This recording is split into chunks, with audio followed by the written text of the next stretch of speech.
Pemerintah telah memberikan dampak yang tidak biasa kepada rakyatnya. Salah satunya merespon dengan adanya kenaikan harga minyak dunia, kurs rupiah dan juga konsumsi Pertalite dan biosolar yang luar biasa menyebabkan akhirnya pemerintah menaikkan harga BBM. Apalagi diperkirakan anggaran mencapai 698 triliun rupiah hingga akhir tahun yang membuat pemerintah tidak mampu untuk mengatasinya. Lantas, dengan adanya kebijakan naiknya harga BBM, lalu kemudian pemerintah membagi-bagikan BLT atau bantuan langsung tunai atas adanya kebijakan ini, apakah ini akan menjadi solusi yang efektif untuk rakyat? Selengkapnya dalam Dialog Nasional, meresahnya masyarakat atas kenaikan harga BBM. Bersama saya, Sasmita Nitias.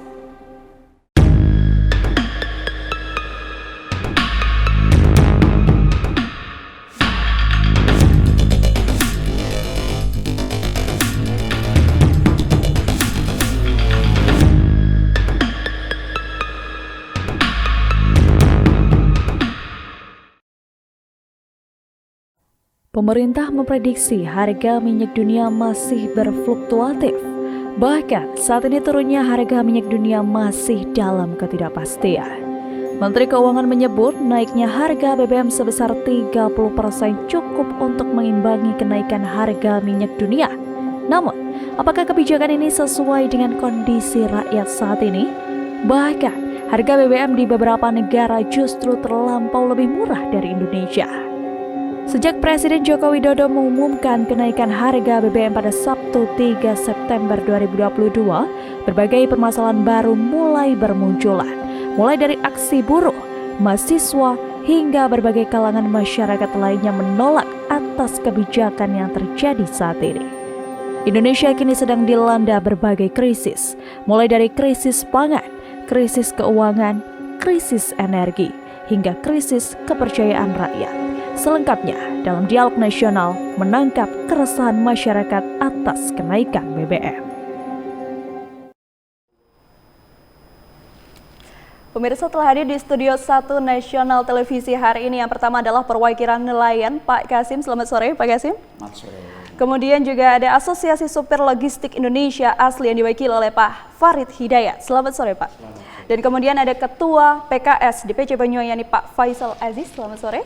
Dan juga yang terakhir yakni dari Ketua DPC Aptrindo atau Asosiasi Pengusaha Truk Indonesia yang diwakili oleh Pak Slamet Barokah. Selamat sore Pak. Kita langsung saja akan bertanya kepada Pak Farid Hidayat. Pak, imbas dari kenaikan harga BBM bersubsidi ini juga berpotensi untuk menekan kinerja logistik di tengah pemulihan ekonomi saat ini. Lantas, keresahan apa yang dialami oleh para sopir logistik khususnya Pak Farid?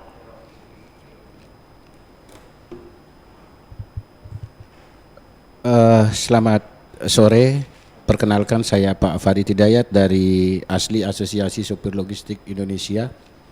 Dampak dari kenaikan BBM karena memang kebetulan kami adalah pengemudi dan kami terdampak langsung, itu sangat menjerit dari ongkos yang naik, kemudian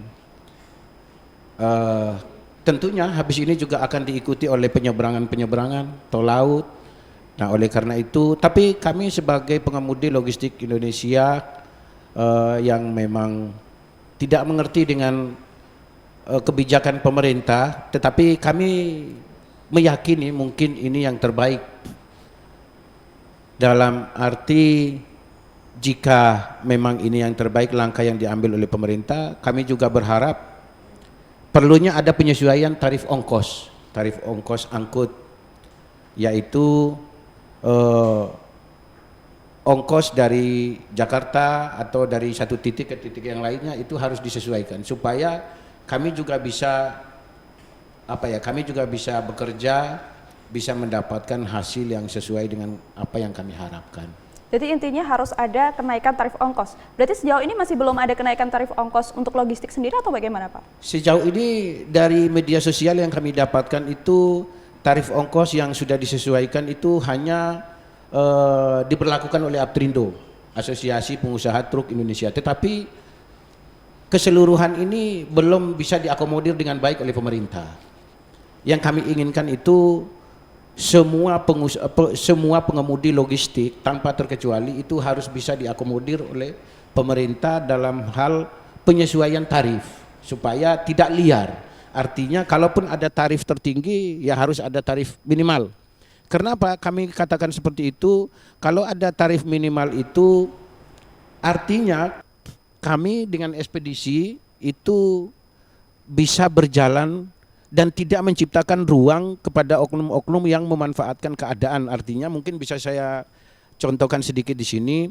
Misalnya sopir yang ini ongkosnya segini, sopir yang satu ongkosnya yang satu, akhirnya menciptakan ruang di situ kepada oknum yang memanfaatkan keadaan. Aslinya mereka milih yang lebih murah, begitu. Itu Mbak. Ada keresahan dari pihak sopir logistik sendiri dan harus ada penyesuaian dari pemerintah. Betul, ya, Farid, ya? betul, sangat. Betul. Baik, kalau begitu kita akan beralih ke Pak Kasim. Pak, kemarin tuh kita mendapatkan data dari HNSIDPC Banyuwangi atau Himpunan Nelayan Seluruh Indonesia yang telah menyatakan keberatan, Pak. Karena memang berimbas kepada nelayan. Kondisinya termasuk dengan biaya operasional nelayan. Nah, apakah memang benar demikian? Faktanya di lapangan seperti apa, Pak Kasim? Assalamualaikum warahmatullahi wabarakatuh. Nama saya Kasim. Saya nelayan dari Muncar.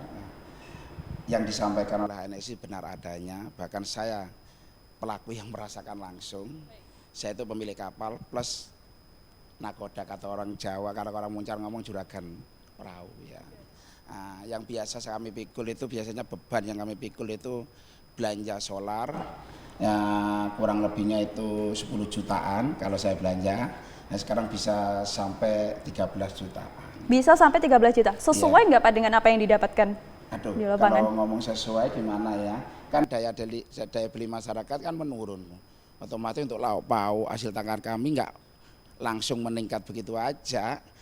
Agar jualnya maka dari itu kami benar-benar mengeluh. Cuman kemarin lusa sama siapa saya harus menyampaikan yang seperti ini, keluh kesah ini.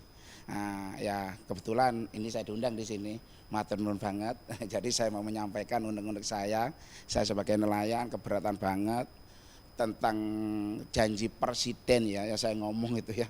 Ya saya masih ingat lupa karena saya sering di laut daripada di Muncar. Di laut itu dulu pernah saya dengar 3 tahun kurang lebih 3 tahun lebih ya kurang lebihnya itu pernah berjanji tidak akan naikkan BBM. Terus diikuti serta siapa namanya ya, Menteri BUMN Erick Thohir ada di Muncar di ujung itu kampanye lagi. Mungkin kalau kepentingan pribadi saya nggak urus, tapi janjinya sama kami nelayan Muncar itu ngomong lagi tidak akan ada kenaikan BBM. Nah sekarang nyatanya lupakan dengan janji mereka itu. Baik, Ya, berarti intinya ada keresahan dan ternyata memang cukup memberatkan bagi pihak nelayan berat ya. banget. Berat dan pastinya kemungkinan besar di Muncar sendiri harga ikan pasti bakal naik juga ya Pak? Nah sampai sekarang belum ada tanda-tanda Belum ada tanda-tanda. bahkan cenderung menurun hasil harga tangkapan kami. Dari Dinas Perdagangan sendiri juga tidak memantau seperti itu? Saya nggak paham Muncar itu apakah Dinas Perdagangan ada enggak, saya nggak paham. Bahkan HNSI yang jenengan sebutkan barusan ada sih namanya. Ya, tapi saya nggak pernah merasakan sentuhannya. Baik, berarti ini memang nelayan asli yang memang merasakan sangat memberatkan dan juga belum ada sentuhan dari pihak pemerintah sama sekali ya. Ya. Baik, berarti respon dari pemerintah belum ada. Bagaimana dengan Pak Farid sendiri Pak? Sudah ada respon ke dari pihak pemerintah sendiri? Kalau untuk kami para pengemudi logistik, saya rasa belum ada respon dari pemerintah. Nah, mungkin ada yang perlu saya tambahkan bahwa dengan kenaikan BBM ini kami memohon supaya juga perhatian kepada kami selaku pengemudi logistik Indonesia agar lebih ditingkatkan perhatian dari pemerintah yang kami maksudkan tentunya dengan infrastruktur kemudian ya keamanan di jalan baik itu dari preman yang berseragam ataupun preman yang tidak berseragam. Artinya kami meminta keamanan yang betul-betul dilindungi oleh negara, pemerintah. Selaku kami pengemudi logistik, Pak Presiden pernah menyampaikan di dalam satu kesempatan kalau nggak salah itu di Tanjung Priok bahwa pengemudi logistik adalah profesi pengemudi logistik adalah profesi yang mulia karena adanya kamilah harga kebutuhan pokok ini bisa berjalan normal.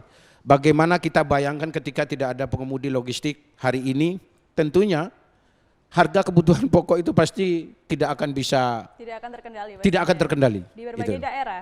Artinya kami sebagai pengemudi logistik dalam kesempatan ini berani saya menyampaikan bahwa kami adalah salah satu pahlawan, di mana kemarin dunia diserang oleh penyakit COVID-19 atau corona, kami tetap berjalan.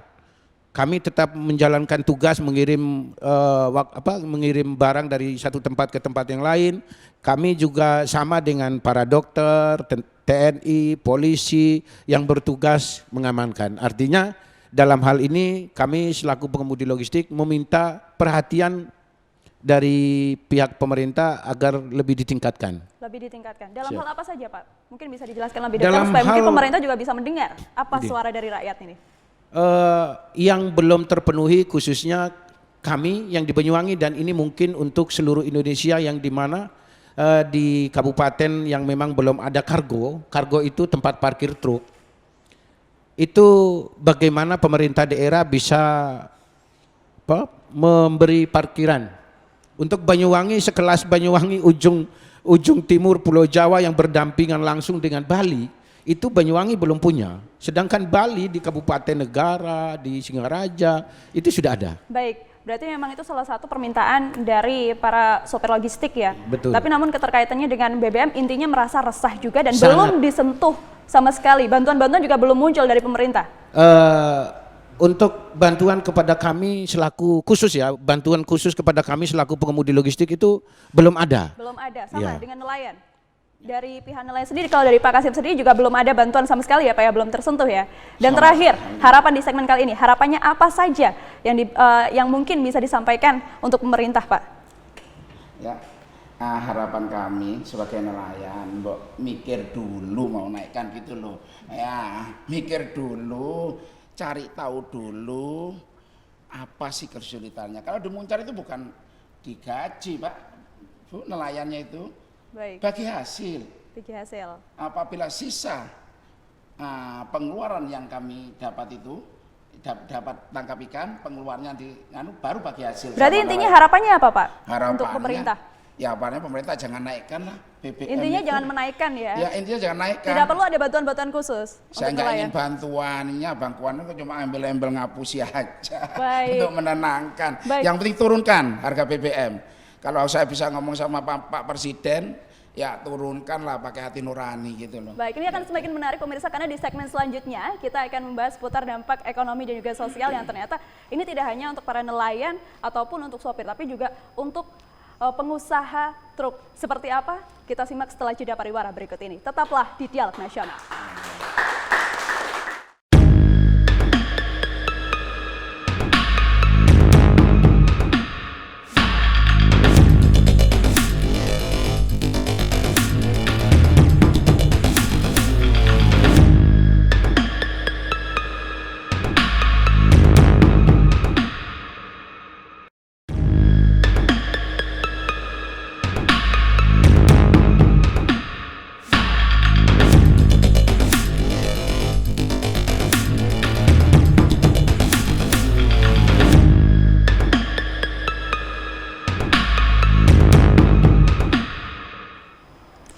Baik pemirsa, polemik kebijakan kenaikan BBM masih saja terjadi, bahkan sebenarnya sudah terjadi sejak dulu kala. Kita akan tanyakan ini kepada Pak Faisal selaku perwakilan dari PKS Banyuwangi. Pak, dari dulu kan kita tahu bahwa BBM ini katanya tidak tepat sasaran. Betul ya Pak ya? Iya. Betul ya? Nah, polemik dari lama sampai saat ini juga masih terjadi dan belum ada solusinya. Malah solusinya adalah menaikkan harga BBM. Apakah ini menjadi solusi yang tepat kalau versi Pak Faisal sendiri? Baik. Selamat sore, Assalamualaikum warahmatullahi wabarakatuh. Waalaikumsalam warahmatullahi wabarakatuh. PKS memandang ketika kenaikan harga BBM bersubsidi dilakukan hari ini itu kurang tepat. Kita baru selesai lebih dari 2 tahun pandemi dan masyarakat selama 2 tahun itu tiarap ekonominya. Keluarganya susah, ya. Sebagian besar orang kehilangan pekerjaan. Ini ketika sudah mulai nata dihantam lagi dengan kenaikan harga BBM bersubsidi. Yang dampaknya tentu efek dominonya yang kita khawatirkan. Karena tentu akan pasti membuat naik harga barang. Dari Pak Farid tadi sudah menyampaikan, harga distribusi saja sudah pasti naik. Itu menyebabkan harga-harga sudah naik, harga bahan bangunan naik, harga bahan pokok naik, sedangkan daya beli masyarakat sedang turun. Betul. Nah ini yang menyebabkan kenaikan BBM bersubsidi yang dilakukan hari ini, apalagi sampai 30% itu sudah lebih dari ambang batas psikologis masyarakat. 30% 30% lebih ya. Sehingga ini menyebabkan banyak orang yang hari ini pelaku usaha itu ketika mereka menaikkan harga itu sudah hanya menghitung, mengkalkulasi dengan sederhana. Orang jualan sayur, saya naikkan sekian lah. Masing-masing menaikkan dengan caranya sendiri gitu, tidak ada standar. Tadi masalah tarif juga belum ada standar. Belum ada standar Belum juga ada sama. standar. Belum ada sentuhan dari pemerintah sama Betul. sekali. Sehingga ini yang kita khawatirkan efek domino terhadap daya beli masyarakat. Banyak orang yang barangkali mengatakan toh hanya 30%, hanya Rp2.000 kenaikan harga Pertalite, kalau ditangki cuma berapa, itu kan menyederhanakan masalah. Karena yang kita khawatirkan bukan itu, karena kenaikan harga barang yang diikuti dengan menurunnya daya beli masyarakat, dan kemudian orang-orang yang tadinya di tingkat level miskin ya, angka kemiskinan itu pasti akan tambah, karena orang-orang yang sudah hampir menyentuh atau di atasnya sedikit, yang selama ini tidak mendapatkan kompensasi dari pemerintah, tentu hari ini dengan kenaikan harga barang, inflasi tinggi, menyebabkan mereka kemudian turun menjadi warga miskin. Berarti intinya ini bukan solusi yang tepat untuk rakyat ya? Ya, pemerintah harus punya empati dalam kondisi sekarang ini, karena saya yakin pemerintah punya solusi. Ada beberapa pengamat yang mengatakan ada solusi misalnya terkait dengan tata kelola batubara dan sebagainya. Intinya pemerintah harus punya solusi terbaik bagaimana agar dana kompensasi kenaikan BBM ini kemudian tidak menyebabkan naiknya harga BBM. Baik. Pemirsa, perlu diketahui bahwa sebenarnya hari ini kita juga mengundang dari pemerintah, khususnya dari Sekretaris Daerah Kabupaten Banyuwangi dan juga dari Dinas Koperasi UMKM, dan tentunya tidak berkenan hadir lebih tepatnya pada kesempatan kali ini. Baik, kita akan singgung kembali Pak pertanyaannya. Kalau intinya jadi tidak tepat sasaran, tidak ada solusi juga sampai saat ini atas kebijakan itu juga ternyata tidak berdampak apa-apa, tidak ada nilai baiknya sama sekali. Lantas apa Pak? Kalau dari Partai PKS sendiri solusinya untuk pemerintah mungkin bisa dijelaskan dan mungkin masyarakat yang ada di rumah juga bisa mendengarkan. Iya. PKS bukan hanya, orang bilang begini, PKS menolak karena hari ini oposisi kepada pemerintahan Jokowi. Kita pada saat pemerintahan SBY bukan sebagai oposisi. Waktu itu kita punya 4 menteri. Karena kita menolak kenaikan harga BBM waktu itu, salah satu menteri dari PKS dicopot. Ya. Artinya kita bukan memandang apakah kemudian hari ini kita oposisi atau bagian dari pemerintah, tapi ini yang kita rasakan.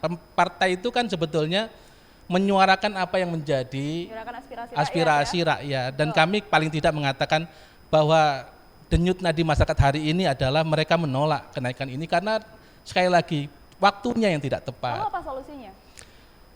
Hari ini pemerintah ketika 1 hari setelah menyampaikan pengumuman kenaikan harga BBM bersubsidi, besoknya Presiden menyampaikan tentang beberapa proyek prioritas termasuk IKN. Jadi benar-benar kita ini ada proyek-proyek yang harusnya mestinya itu tidak berdampak langsung dengan masyarakat. Apalagi kemudian misalnya dananya besar sampai ratusan triliun, kemudian beberapa proyek yang lain misalnya Kertajati, Kerta Cepat, sampai hari ini itu menyedot dana luar biasa besar. Baik, lantas kalau dari Partai PKS sendiri masih belum ada solusi tersendiri terkait adanya kenaikan kebijakan BBM ini? Ya, kita usulkan bahwa pemerintah harus menyusun skala prioritas. Skala prioritas. Betul. Bagaimana anggaran yang terbatas itu dengan kondisi masyarakat yang lagi sulit, itu kemudian disesuaikan mana yang harus diprioritaskan, mana yang kemudian ditunda atau bahkan mungkin dibatalkan. Baik. Intinya harus membuat skala prioritas dari pemerintah sendiri supaya memang harus ada mana yang untuk sumber energi, mana yang untuk yang lain ekonomi, mungkin juga Betul. termasuk infrastruktur tadi ya. Ya, apalagi hari ini juga harga BBM dunia juga lagi sedang turun. Betul sekali. Nah, kita masih membahas seputar pembatasan BBM yang katanya tadi BBM bersubsidi lebih tepatnya ini tidak tepat sasaran pemirsa. Nah, Menteri SDM yakni Tutu Karyaji juga sudah memberikan statement di mana pembatasan pembelian BBM bersubsidi yang sampai saat ini masih belum dapat dipastikan walaupun sudah menggunakan aplikasi. Nah, karena memang ini terkendala oleh yang namanya payung hukum, Pak, berupa revisi Perpres nomor 191 tahun 2014 yang hingga saat ini revisinya juga belum selesai, padahal sudah 3 kali, yang pada terakhir itu pada bulan Desember tahun 2021, namun juga masih abu-abu begitu. Nah, bagaimana solusinya atau mungkin tanggapannya dari Pak Faisal sendiri terkait dengan peraturan-peraturan yang ternyata masih ambigu, yang mungkin masih multitafsir, yang mengakibatkan ini kita sebagai masyarakat pun juga merasa kenaikan harga BBM ini harusnya mungkin ada peraturan baru. Iya, selama ini kita selalu alasannya kenaikan harga BBM itu tidak tepat sasaran, kemudian diganti dengan kompensasi BLT dan sebagainya. Ternyata ketika kompensasi itu pun data ternyata sering juga ternyata tidak tepat juga. Betul. Yang harusnya nerima tidak nerima, sedangkan yang lain mestinya sebaliknya begitu. Jadi intinya pemerintah ini apa yang dimau gitu kan? Mereka punya data sendiri, mengatakan juga tidak tepat sasaran, harusnya diperbaiki dong gitu. Masalahnya adalah ketika mereka kemudian mengatakan asumsinya tidak tepat sasaran dan sebagainya, kemudian yang dikorbankan adalah masyarakat. Betul dengan instannya, dengan cara yang mudah sudah naikkan aja harga BBM, sedangkan proyek-proyek yang besar tadi itu justru jadi prioritas. Ini yang kita sayangkan. Berarti intinya peraturan dari pemerintah sendiri juga masih belum dapat kita pastikan ya untuk bisa mengatur gejolak ekonomi termasuk adanya kenaikan harga BBM ini. Ya sulit ya, karena gini, uang 600.000 misalnya dalam sekian bulan, setelah itu apa yang diterima masyarakat? Daya beli sedang turun. Bahkan saya yakin Pak Haji tadi nyampaikan harga juga mau naikkan juga mikir, karena daya beli juga sedang turun masyarakat, mau dinaikkan siapa yang mau beli gitu kan. Baik. Jadi solusinya apa gitu kan, mestinya memang kenaikan harga sampai 30% ini luar biasa. Baik. Luar biasa besar. Terkait BLT nanti kita akan bahas di segmen selanjutnya, namun Oke. sebelum itu kita akan tayangkan sebuah cuplikan data ini dari survei nasional terkait dengan bahan bakar minyak dunia yang sedang naik. Berikut datanya.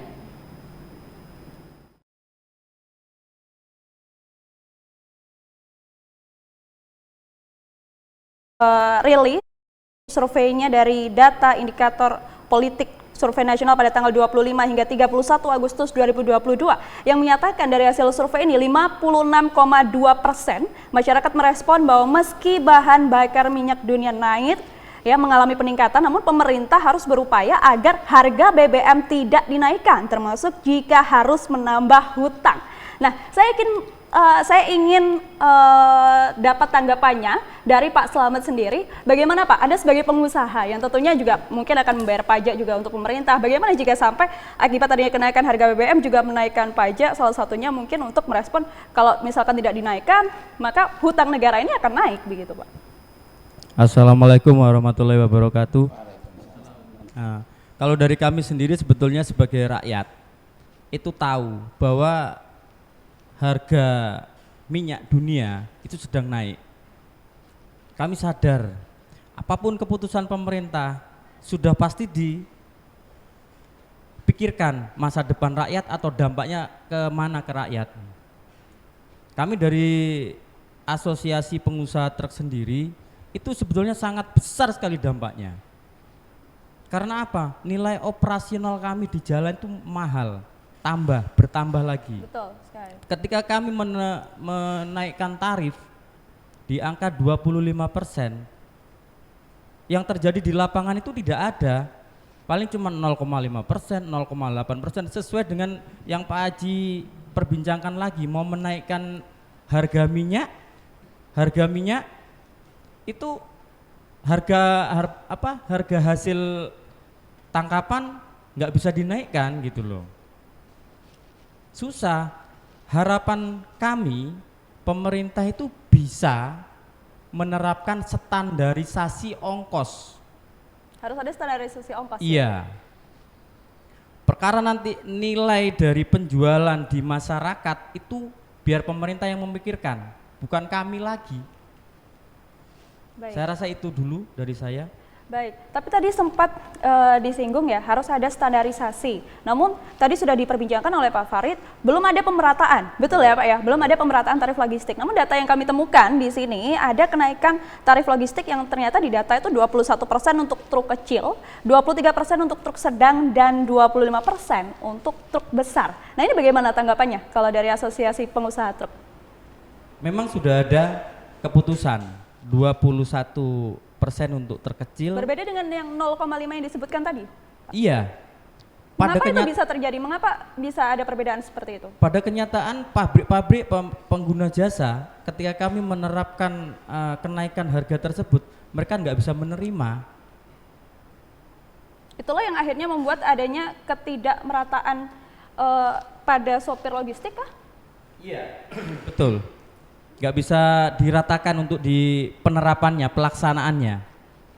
Lantas solusi yang tepat apakah harus ada standarisasi dari pemerintah atau mungkin dari Asosiasi Pengusaha Truk sendiri ada langkah-langkah yang strategis untuk melihat memang fakta yang ada seperti ini begitu? Itu sebetulnya kewenangan dari pemerintah. Pemerintah harus punya sikap berani menaikkan BBM, harus berani menentukan peraturan. Jadi supaya kesejahteraan kami dari ekspedisi itu bisa terjamin. Baik, apakah sejauh ini sudah termasuk dampaknya sangat signifikan untuk pengusaha sendiri? Kalau tadi kan kita sudah dengarkan keresahannya dari Pak Farid selaku mewakili dari sopir logistik. Kalau dari pengusaha sendiri apakah sangat benar-benar terdampak atau mungkin sangat keberatan seperti Pak Kasim yang mewakili nelayan? Sangat terdampak. Karena nilai dari kenaikan yang kami terima di lapangan itu tidak sesuai. Kadang-kadang operasional dari pengemudi kami harus menambah pendapatan kami yang semula misalkan 10.000, kami sekarang menerima 9.000. Sisanya untuk menutup biaya operasional tersebut. Baik, berarti intinya juga sama ya, merasa terdampak dan juga terkait dengan tarif operasional juga yang harusnya memang ada standarisasi. Berarti ini sama dengan Pak Farid Hidayat ya? Pak, ya, mungkin bisa ditambah tanggapannya? Jadi apa yang Mbak sampaikan tadi ditemukan data kenaikan berapa persen tadi? 21%, kemudian 23% dan juga 20%. Itu data dari mana? Izin tanya. Kalau sebelumnya saya dapatkan langsung dari Asosiasi Pengusaha Dari Asosiasi Pengusaha Truk ya, dari Aptrindo ya? Betul sekali. Betul, kami juga di media sosial, kami juga menemukan data itu atau kami membaca data itu. Namun keadaan yang terjadi di lapangan itu tidak terjadi seperti apa yang kita baca di media sosial. Gitu. Seperti apa Pak? Fakta di lapangannya? Mungkin Fakta bisa di dijelaskan. lapangan itu kami liar. Yang saya sampaikan tadi bahwa kami lihat tidak adanya upaya dari pemerintah untuk mengakomodir atau untuk pemerataan ongkos angkut ini tadi. Harapan kami sih bisa jadikan undang-undang gitu. Harus ada undang-undangnya berarti? Ya, harus ada dari undang-undangnya. sopir logistik ini Artinya harus ada maksimal ongkos, juga ada minimal ongkos, supaya di situ tidak menciptakan suatu ruang untuk oknum-oknum yang tidak bertanggung jawab yang saya jelaskan dari awal tadi, yang akhirnya sopir ini bersaing. Sopir bersaing, yang satu ongkosnya sekian, yang satu ongkosnya sekian.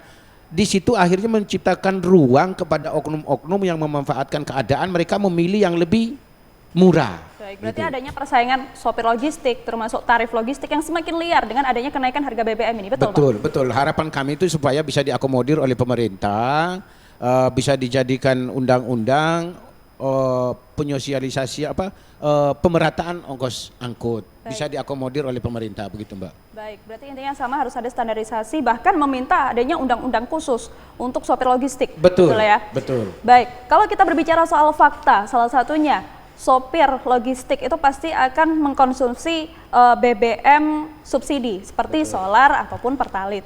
Yang dimana sejauh ini mengalami kesulitan nggak Pak? Karena terkait harus ada aplikasi seperti itu.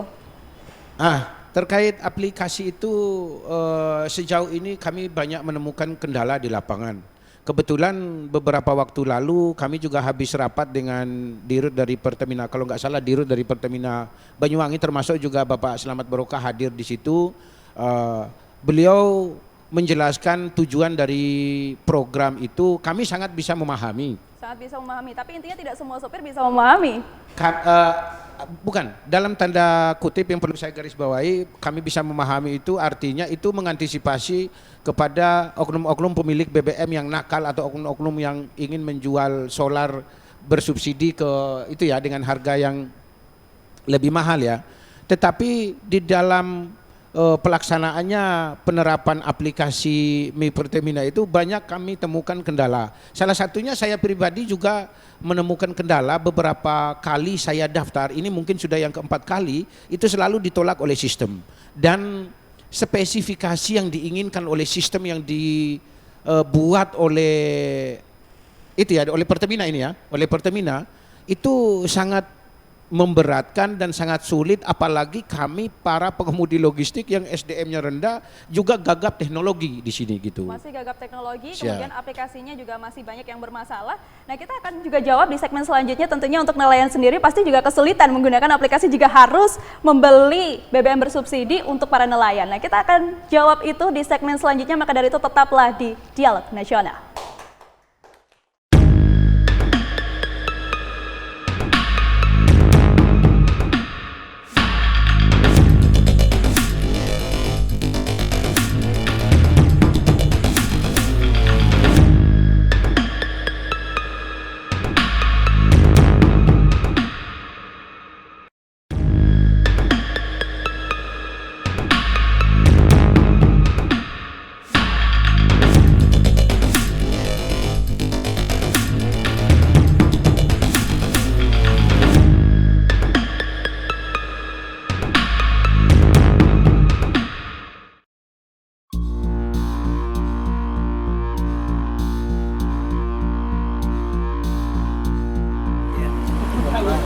Dengan pemerintah menaikkan bahan BBM solar pada Sabtu yang lalu itu sungguh sangat memberatkan bagi para nelayan, baik itu nelayan yang 30 BT ke bawah maupun 5 BT dan ke bawah, itu sangat memberatkan.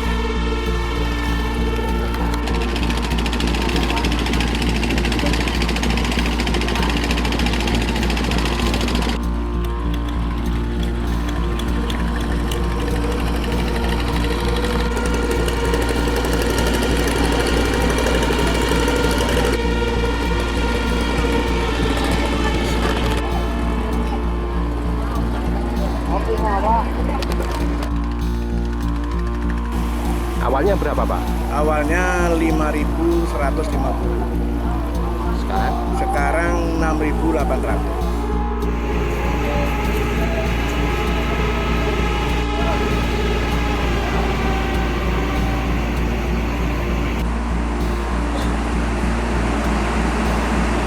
Tarifnya naik 20.000 antara Jember Surabaya, untuk Jember Probolinggo naik 10.000 jadi 60.000. Untuk Surabaya 120.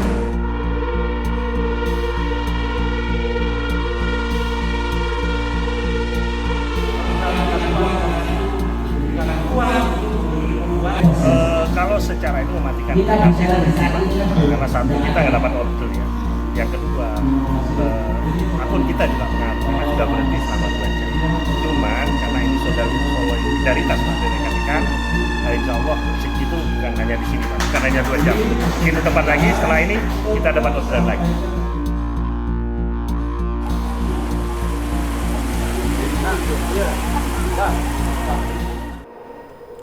Berbagai segmentasi masyarakat khususnya kelas menengah ke bawah menolak adanya kenaikan harga BBM. Kalau begitu langsung saja kita akan lihat efek dari adanya kenaikan BBM, salah satunya adalah berdampak pada sektor ekonomi. Kita melihat data survei nasional dengan keadaan ekonomi nasional saat ini. Berikut liputannya.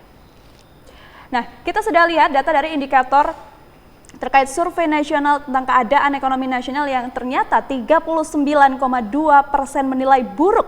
Lantas bagaimana tanggapan Anda, Pak Aziz? Pak Faisal Aziz. Iya, makanya kita ini kan tadi masyarakat kelas bawah terutama itu sedang tiarap selama 2 tahun lebih karena pandemi. mereka sedang berusaha membangun kembali ya usahanya, membangun kembali ekonomi keluarganya. Makanya ketika kemudian ditambah beban dengan kenaikan harga BBM bersubsidi ini yang menyebabkan beban tambahan. Ini yang saya kira tanpa survei pun orang akan mengatakan pasti sulit untuk masyarakat kelas bawah. Nah ini yang kita berharap pemerintah betul-betul memperhitungkan dampak psikologisnya ini. Karena semua orang akhirnya sekali lagi menaikkan harga dengan tidak ada standarisasi kenaikan harganya. Harga bangunan naik, angkot transportasi naik. Padahal selama pandemi itu mereka sekali lagi banyak orang ketika dibatasi berusaha, ada yang usahanya malam tapi malam tidak bisa berusaha, tidak bisa jualan dan seterusnya. Jadi sekali lagi masyarakat sungguh mengalami kesulitan ditambah lagi dengan kenaikan harga BBM ini. Baik, namun selain itu, kalau tadi kita sudah melihat penayangan data survei nasional, secara nasional, kalau fakta di Banyuwangi sendiri seperti apa Pak? Ya, saya melihat sama saja ya, secara nasional saya kira sama saja. Masyarakat kelas bawah semuanya terpukul dengan kondisi hari ini, kelas bawah ya. Saya tidak melihat kelas atas, menengah ke atas yang mereka mungkin secara ekonomi sudah mampu bisa bertahan, akan tapi secara umum mayoritas masyarakat kita itu masih di bawah ya. Disparitas ke antara yang paling kaya dengan yang miskin itu terlalu jauh jaraknya di Indonesia. Kesenjangannya terlalu jauh. Kesenjangannya terlalu jauh. Tapi kalau ngomongin soal kesenjangan, saya akan menanyakan kepada seorang pengusaha yang sudah ada di depan saya ini. Bagaimana Pak tanggapan Anda? Kalau saya sendiri ya, saya bilang saya tidak mampu, saya mampu. Makanya kan nggak bisa menghilangkan nikmat dari yang Maha Kuasa. Tetap yang kami pikirkan orang-orang yang ada di sekeliling kami. Dari supir-supir saya mau nggak mau kami harus rela mengurangi pendapatan kami untuk biaya operasional di lapangan. Apakah itu akan terjadi hanya efek jangka pendeknya atau untuk jangka panjangnya nanti? Karena kita mengingat harga kenaikan BBM ini dipastikan mungkin kita belum tahu apakah ada penurunan lagi atau tidak.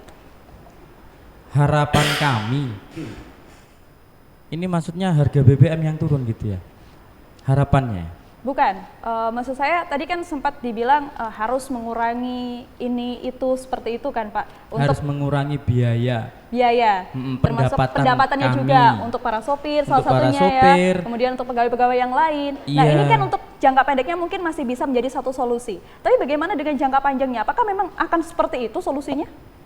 Saya rasa enggak dah. Kalau sampai jangka panjang kemungkinan besar juga akan tiarap semua. Akan tiarap semua. Iya. Ekonomi semakin memburuk pastinya.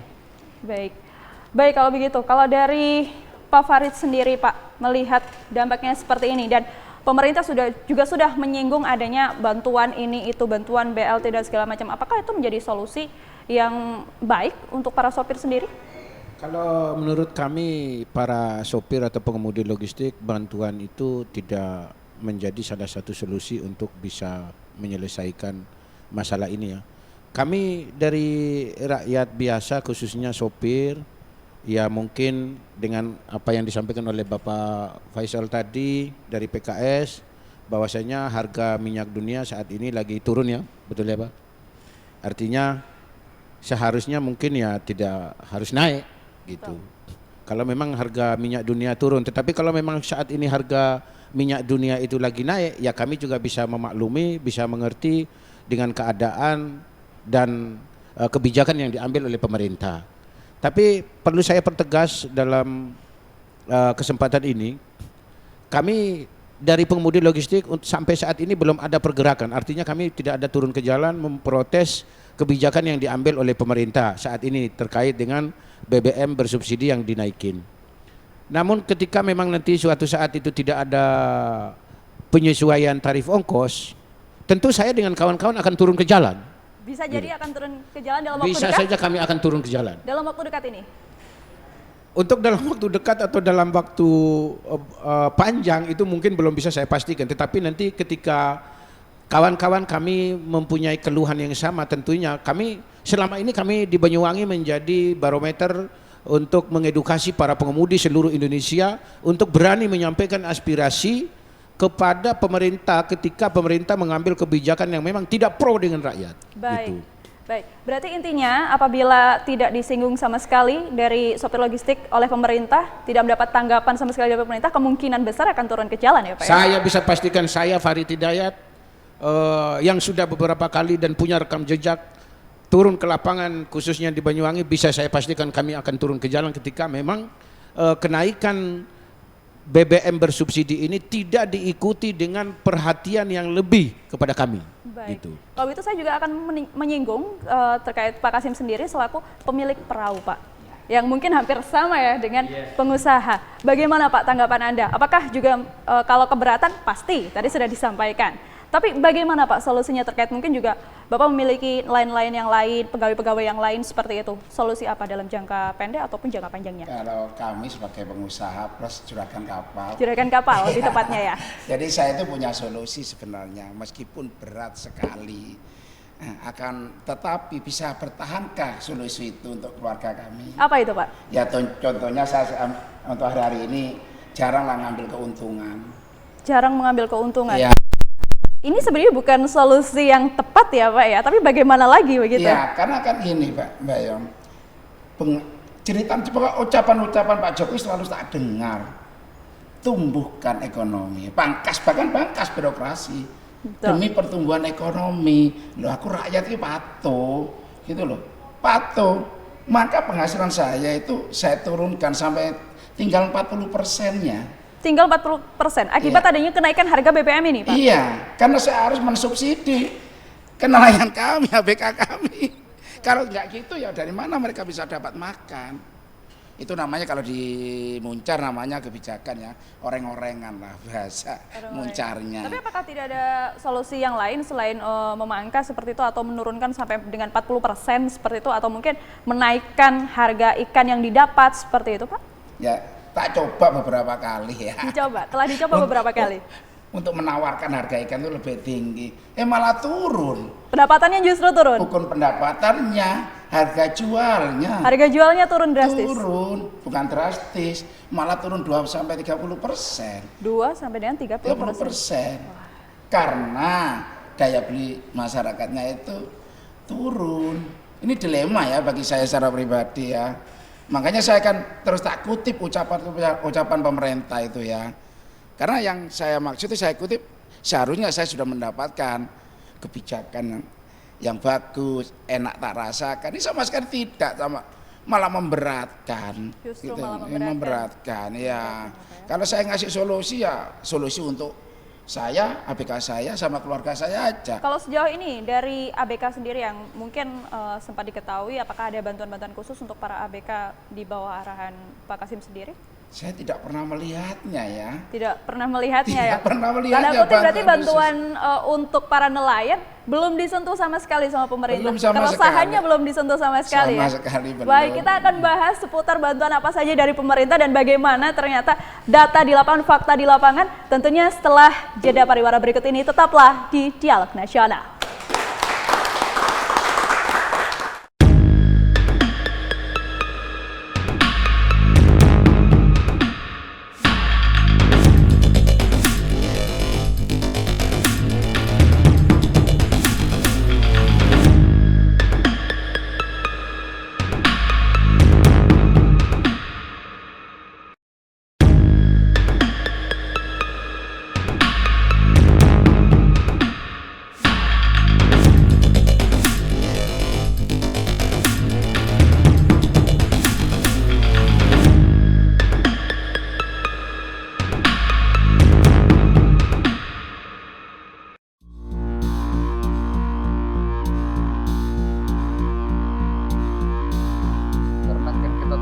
kenaikan BBM ini kan berdampak terhadap kenaikan harga bahan-bahan pokok dan komoditas lainnya. Kita contoh, sekarang udah makan sementara gaji pekerja ini nggak naik gitu, upah minimum ini nggak naik selama 2 tahun ini nggak naik upah minimum. Oleh karena itu kan kita bahwa formula dari BPJS dibahas kita mempertimbangkan layak bagi pekerja sehari-hari.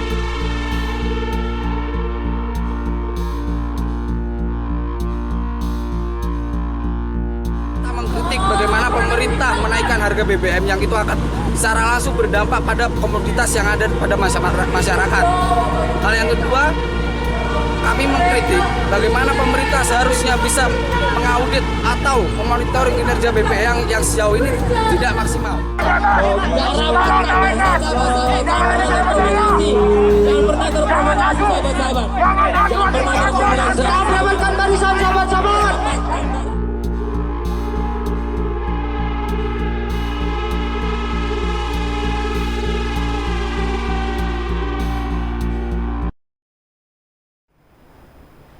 Efek domino dari adanya kenaikan harga BBM ternyata merambah kemana-mana. Salah satunya adalah dari sektor ekonomi dan ternyata berdampak pada hal-hal lain. Salah satunya seperti sopir logistik, nelayan, dan juga ternyata pengusaha pun juga ikut terdampak.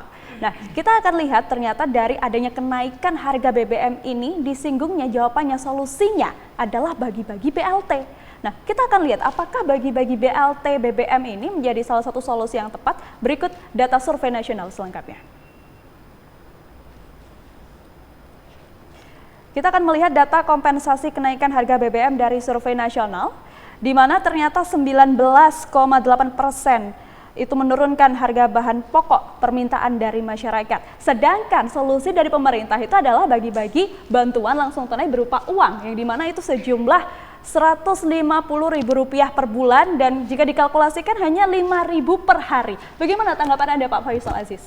Iya, kenaikannya 30%. Dan itu dampaknya kenaikan tidak terkendali. Berapa sesungguhnya masing-masing pelaku usaha itu menaikkan tarif atau harganya. Ini yang kita khawatir, 4 bulan atau ketika mereka menerima BLT itu mungkin seperti obat penenang sementara saja ya. Obat penenang sementara. Ya, setelah itu mereka sudah tarung sendiri kan, hidupnya sudah bertarung dengan harga yang baru, dengan situasi yang baru. Saya pikir kita mohon sekali kepada pemerintah pengertiannya untuk bisa memperhatikan hal ini. Kenaikan ini sungguh luar biasa besar dan tidak terlambat saya kira untuk kemudian membatalkan kenaikan ini.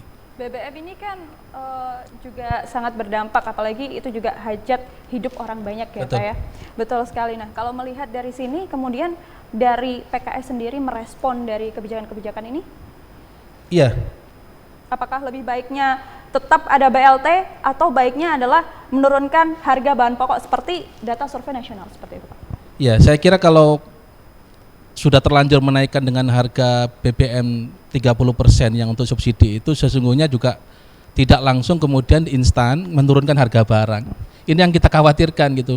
Kalaupun nanti turun, tapi kan ini waktunya masih sebentar ya. Kita berharap ketika ada respon yang baik dari pemerintah itu kemudian bisa direspon dengan para pelaku usaha itu bisa menurunkan harganya, tarifnya dan sebagainya itu tidak terlalu lampau tinggi.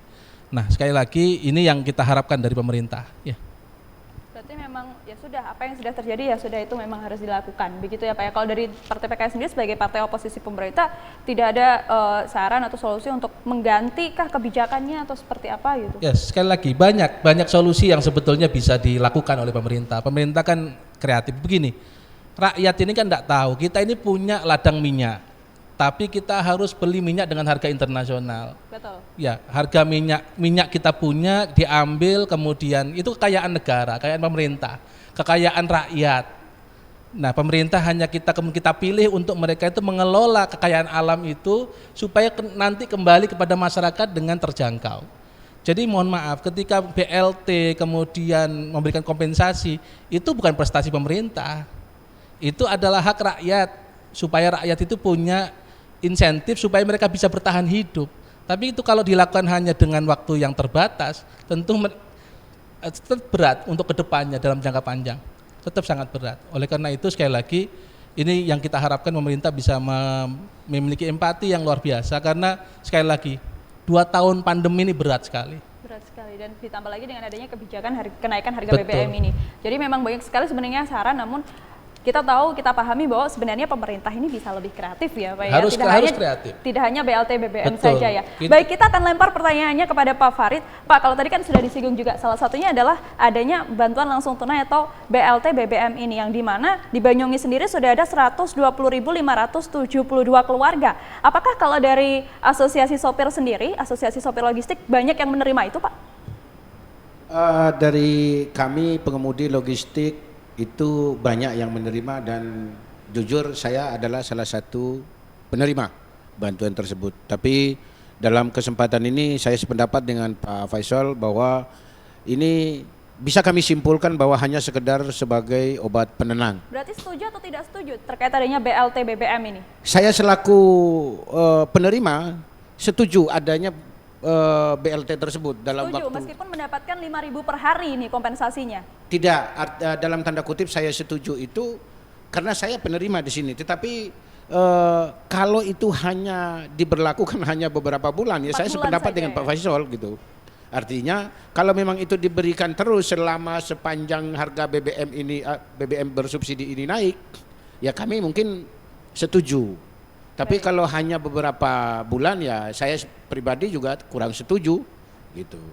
Baik, bagaimana kalau dari Pak Kasim sendiri? Nelayan banyak Pak yang dapat Pak dari AKB Bapak misalnya? Kalau saya tidak melihatnya ya, Tidak ada? tidak melihatnya, Tidak bukan melihatnya. ada ya. Tapi kalau saya menyimpulkan, kenapa ya kok dikasih BLT namanya ya? Nggak lebih bagus turunkan aja harganya gitu loh. Kan itu lebih simpel. Ya kan pengertian saya nggak begitu pintar seperti pemerintah, pintar ngomongnya, tapi nggak pintar menerapkannya. Kan saya maunya ucapanmu itu buktikan gitu loh. Jangan cuma ngomong, kan pintar, nggak bisa saya mengikuti mereka. Baik, intinya sampai saat ini masih meminta turunkan saja harga Turunkan BBM. aja. Tidak perlu ada BLT BBM ya Aduh, Pak ya? itu kan cuma beberapa orang Pemanis yang saja ya, dapat berarti ya.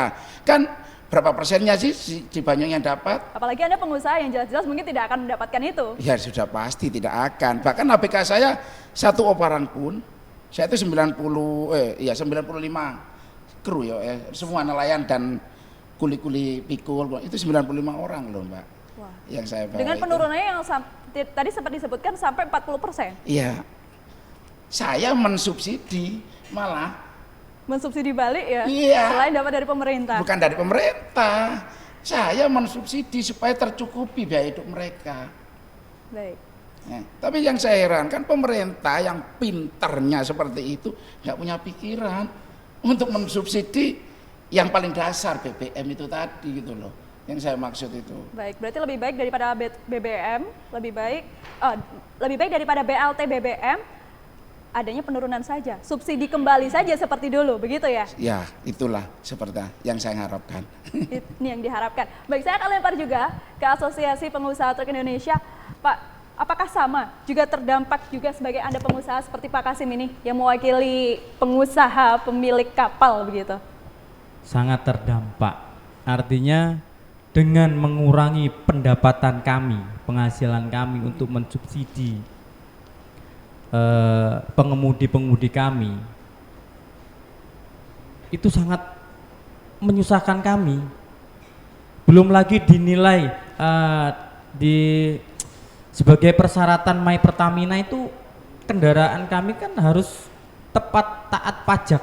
Nah, Sedangkan- apakah memang ada keringanan untuk para pengusaha yang turut membantu membangkitkan ekonomi pasca pandemi ini? Apakah sudah ada keringanan khusus dari pemerintah untuk para pengusaha? Belum ada. Belum ada sampai saat ini.